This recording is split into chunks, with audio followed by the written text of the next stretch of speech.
nggak boleh naik. Kalau bapak ibu bertamu di rumah orang, ada adab syar'i. Perhatikan ya, adab syar'i.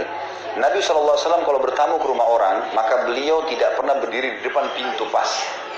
Ini pintu mau dibuka nih, Nabi tidak pernah berdiri. Nabi disuruh kita berdiri di sisi kanan pintu, supaya jangan pas dia buka pintu di dalam ada sesuatu yang tidak baik dilihat. Itu adab yang pertama. Disuruh salam, ya, ketuk sampai 3 kali maksimal. Lebih dari 3 kali nggak dibuka, pulang. Ya, sampai kata Nabi SAW, ketuklah 3 kali. Kalau sampai tidak dibukakan, maka pulanglah. Mungkin saudara kalian lagi tidak ada di rumah, atau dia lagi tidak mau diganggu.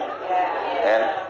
Kemudian kalau masuk pun tunggu. Apa perkataan tuan rumah? Silahkan masuk. Berarti hanya masuk, bukan duduk, bukan ngecek-ngecek. Ya. Kan bahasanya jelas. Silahkan masuk. Masuk dulu di depan pintu. Silahkan duduk. Ya, duduk di mana? Boleh kita tanya, silahkan duduk di sebelah mana. Jangan kita main duduk. Mungkin kursi itu punyanya tuan rumah. Ya. Kalaupun kita sudah duduk, tunggu, dipersilahkan makan, baru. Ini belum dipersilahkan, buka toples, ambil ini, ambil itu. Ini kayaknya banyak yang tahu diri makanya. Jadi ada adab-adabnya orang, nggak boleh. Kita jadi kalau di ruang tamu, selesai hajat kita pulang. Kita nggak tahu jumlah kamarnya orang itu berapa, segala macam. Nggak perlu. Saya berapa kali dipanggil ke rumah sahabat-sahabat dekat saya, sudah dari dulu, dari saya berteman sudah lama. Partner bisnis segala macam. Saya kalau datang, silakan masuk Khalid, saya masuk depan pintu. Saya masuk, silakan masuk duduk di sebelah mana akhi? Oh sebelah sini, baru saya duduk yang ditunjuk sama dia. Kalau saya mau kamar mandi, saya mau kamar mandi di mana? Oh di sini. Baik, yang mana kamar mandinya? Sebelah kanan. Saya masuk kamar mandi. Enggak pernah mata saya tuh lihat ke sana tuh. Cari kesempatan lihat, oh ini kamarnya bagus gak apa? Saya nggak pernah tahu. Bahkan mungkin saya tidak hafal wallpapernya warna apa tuh orang. Nggak perlu tahu. Ada orang begitu tamu belum keluar, tuan rumah belum keluar, keliling. Cari informasi. Untuk apa? Tidak semua orang juga mau begitu ya. Ada orang tidak suka, tidak mau ditahu. Ya.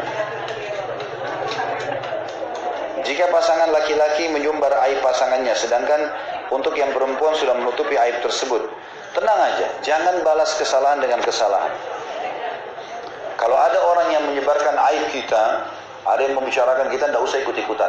Dia berdosa, kita jangan ikut-ikutan berdosa. Tidak usah. Allah Subhanahu wa ta'ala punya cara kok. Karena kalau orang gunjing kita juga ikut gunjing, kita berdosa, kita berdosa, kita berdosa. Jangan, dia dihukum, kita dihukum. Nggak boleh, gitu kan? Jangan ikut-ikutan. Jadi nggak usah lakukan perbuatan seperti ini. Ya. Saran saya, diam saja dan minta kepada Allah SWT agar ditutupi. Makanya dalam zikir pagi petang itu selalu dibaca. Allahumma astur aurati wa amin rawati. Tutup aibku ya Allah, tenangkan, hilangkan rasa takutku. Itu selalu pagi sore kita disuruh baca. Bagi yang belum tahu, ketik di Google ada, ya, zikir pagi petang, baca habis subuh dan habis asar. Itu diantara doanya selalu minta agar ditutupin aib-aib kita, supaya tidak ada yang tahu itu, ya aib. Makanya kadang-kadang teman-teman aib kita juga kita kena ungkapin sendiri. Kebiasaan bicara kepada sembarangan orang. Kalau ada orang teman-teman kita baru ketemu, udah ngomongin suaminya, udah ngomongin istrinya, udah ngomong macam-macam, baru kenalan setengah jam sudah hidup dia yang 20 tahun sudah kita tahu semua. Maka itu apalagi kalau isinya aib-aib, ini bahaya. Kalau sekarang suaminya, istrinya bisa diceritain, apalagi kita nantinya, nggak layak jadi teman ini. Suami saya berpesan jika dia meninggal, tapi anaknya tidak pernah menghubungi. Apa ini? Jika dia meninggal, tapi anaknya tidak pernah menghubungi dia sampai dia meninggal, maka anak itu tidak boleh dikasih warisan karena dianggap anak durhaka. Anaknya itu diambil oleh apa ini? Bekas kali, atau mantan istrinya dari kecil, dan tidak diperbolehkan ketemu suami saya. Mohon pencerahannya. Nggak boleh begini. Nggak boleh. Ini juga perlu kita luruskan ya. Banyak bapak ibu sekarang orang bercerai. Kalau kita bercerai dengan pasangan, itu masalah kita dengan pasangan. Tidak ada hubungannya sama anak. Apa dosanya anak ini? Tidak boleh kita bawa-bawa begitu. Kita harus dewasa. Ada orang begitu, akhirnya hak asuh anak diperebutkan. Jatuhlah di tangan istri misalnya. Ayahnya anak itu nggak boleh ketemu. Bagaimana caranya menghapus nasabnya ayahnya? Nggak mungkin. Kalau nama ayahnya Muhammad, nama anaknya Ahmad bin Muhammad sampai nanti di akhirat. Karena nggak bisa dihapus nasabnya itu. Sama dengan hak asuh pindah pada ayah. Bagaimana mau dihapus status ibunya? Tetap ibunya siapa? Oh si fulana. Nggak mungkin dihapus. Dan tidak boleh dalam Islam itu. Nggak boleh. Kalau kita pribadi punya masalah, kita aja pribadi.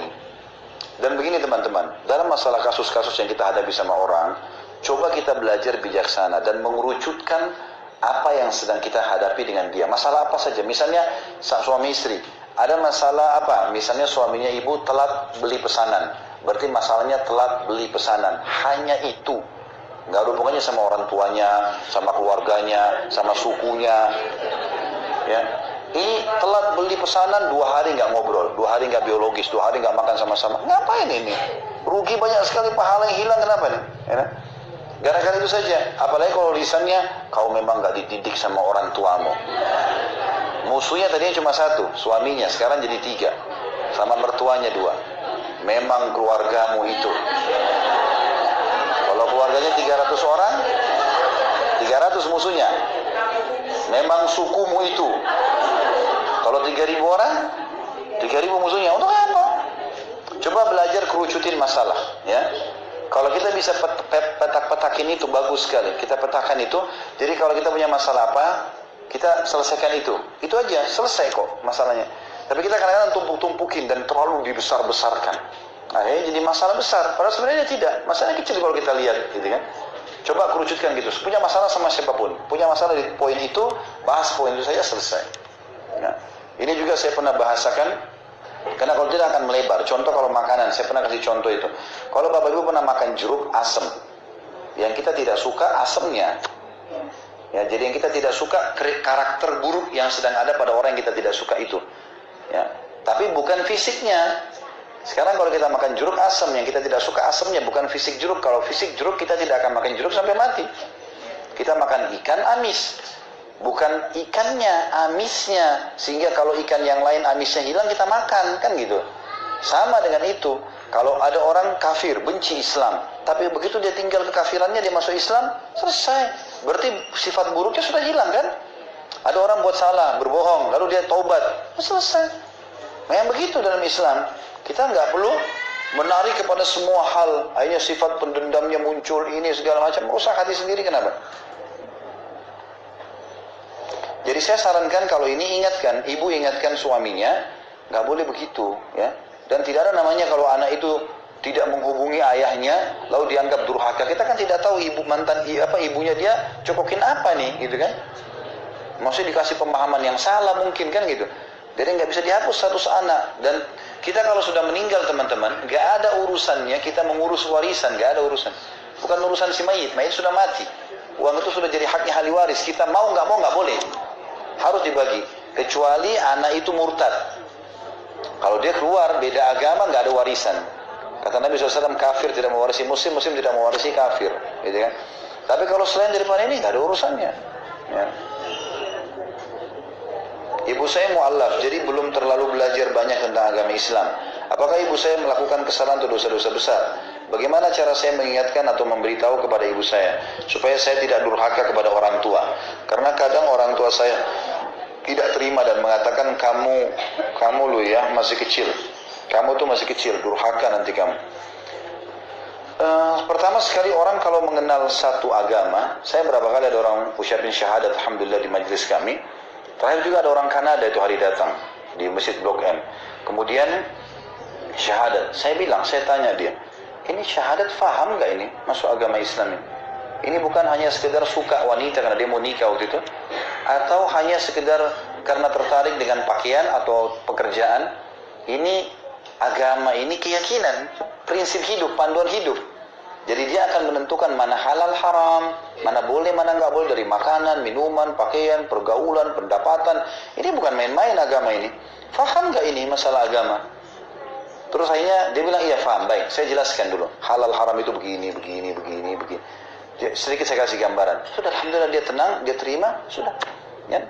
Akhirnya dia syahadat. Tapi kan perlu kita berikan gambaran seperti itu.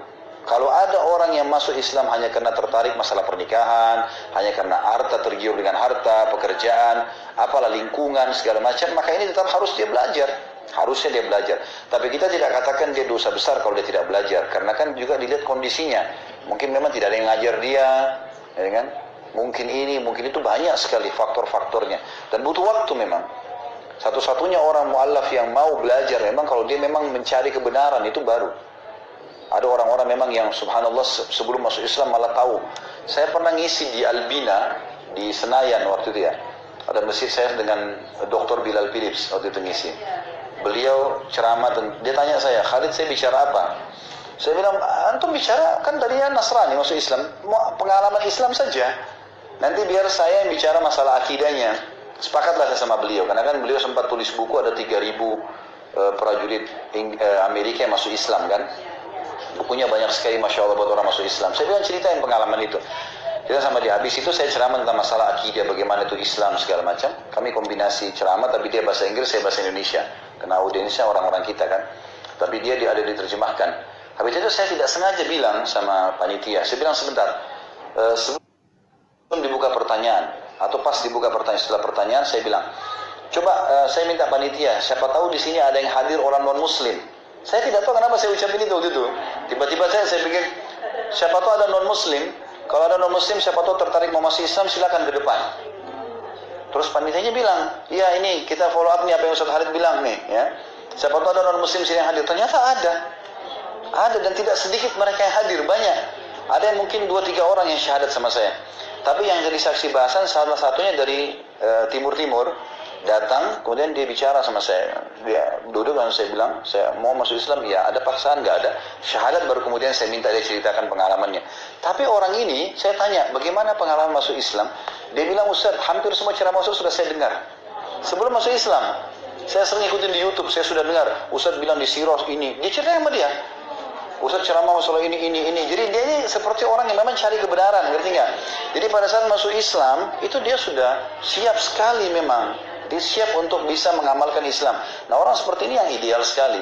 Tapi kalau ada orang tadi karena hanya pernikahan, hanya segala macam, ya memang resiko pasangannya. Kalau bapak ibu ada yang mau menikah sama seorang mu'allaf, orang yang mau syahadat harus lebih ekstra hati-hati. Karena kita harus bisa mendidik dia, segala macam ya. Ada seorang laki-laki, orang kita, orang muslim, tapi tinggal di Bali waktu itu.